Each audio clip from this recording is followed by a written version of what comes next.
capturing milestones and memories. In Las Cruces, the Ballard Photo Studio was one such place. And though the studio is gone, its legacy lives on in an exhibit showcasing its remarkable images. What made it even more special for me was discovering a personal connection to that collection. So this room contains our photo collections. In the storeroom of a library at New Mexico State University, Dennis Daly fishes through a box of faces long forgotten. The original 5x7-inch negative that was in the camera. He sifts through fragile envelopes, some of them almost 90 years old. So this is a portrait of Manuel Olivares, made May 15th, 1936. Daly is the head of archives and special collections at the NMSU library, and he's showing me the thousands of images that were made at the Ballard Photo Studio in Las Cruces. Jim Ballard opened the studio in 1929 and sold it in 1963. Ballard's legacy endures through 25,000 negatives, now carefully preserved at NMSU. So these came to us around 1974. So these have been in the collection a very long time. Oh, wow. Last year, Daly had a vision to bring these forgotten portrait sessions back to life and share them with the community. With more than 5,000 individuals represented in this collection, we felt from the outset that if we could display as many of these as possible, all 5,000 would have been great, but not practical. But if we can display as many of these photographs of individuals from the community as possible, then what we end up with is a portrait of the community. Yeah.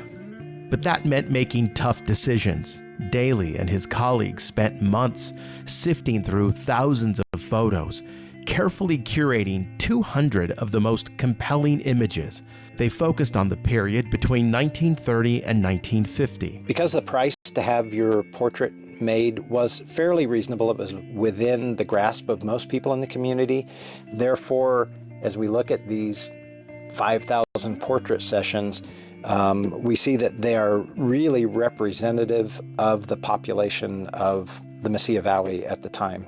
Once the photos were digitized and printed in various sizes, they ended up here at Brannigan Cultural Center, where the Ballard Photo Studio exhibit took shape. It's just really, for us as an institution, it's been really great being able to provide a platform for the university to showcase these exhibits, because it's a little hard to get to the archive on the campus. Right. Whereas here, we're a public facility, we're open, 32 hours a week. And so it's really easy for the public to come here and see the exhibit. And the response has been really overwhelming. Jennifer McClung is the exhibit curator here. Jennifer got help from Annalisa Torres, who's also an exhibits curator. Obviously, since it's dealing with people's past and their relatives, we've gotten a large emotional response, even from those who are not from Las Cruces. They've found a really deep connection with the photos of people on the wall, and also just there's been a big response in the array and kind of diversity within our collection. The exhibit features everything from family portraits to wedding photos, every image a glimpse into the lives of people who lived and worked in what was then a small, sleepy town in southern New Mexico. This is so sweet. Oh. Dina Klein had heard of the exhibit and recognized her grandparents in the gallery's signature print. Yeah, my grandfather owned Las Cruces Furniture and he was mayor. And it's not long before I spot my connection to this collection. My great-grandfather posing for what was probably a passport application. I had seen grainy, low-quality copies of this photo before, but never the full frame. Here, the details of his face are sharper than ever, his expression stern and serious. What made you select that photo to be part of the exhibit? It was just a striking photograph of a person with very striking features, and aesthetically, we thought it was a beautiful photograph. We didn't have information on who that person was. The only thing written on that negative envelope is the last name, Olguin. But I was watching a video that you had made about a family reunion that you had recently, and I thought I saw that photograph in some of the family photographs. And so I reached out to you and said, hey, I think I sent you a copy of the image and said, hey, does this person whose name is Olguin, or do you recognize them? And you said, yeah, that's my great-grandfather. Yeah. Some of the photos are less formal. There's one really funny one. I don't know if he's like a judge or a sheriff, but like I see him here, he's like a really emotive face. Others are more mysterious. This one's my favorite. Two unidentified women in mourning, not in a studio, but in someone's backyard. Your response or reaction to the photographs is very personal to the person who's witnessing them, and I just like that.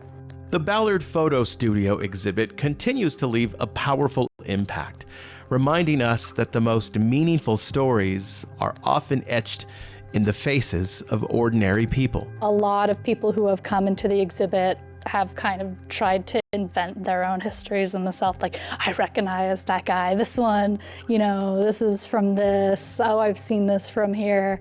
But it kind of entrances people, and it's like you make up your own story. That's also a little personal too. It's like, oh, he looks like my grandma, maybe he's my grandma, and we may never know, and that's the fun mystery of it.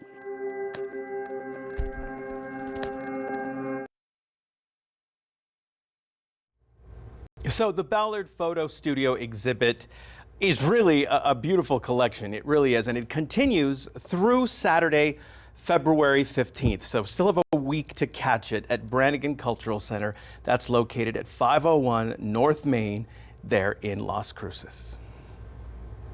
All right, a beautiful story.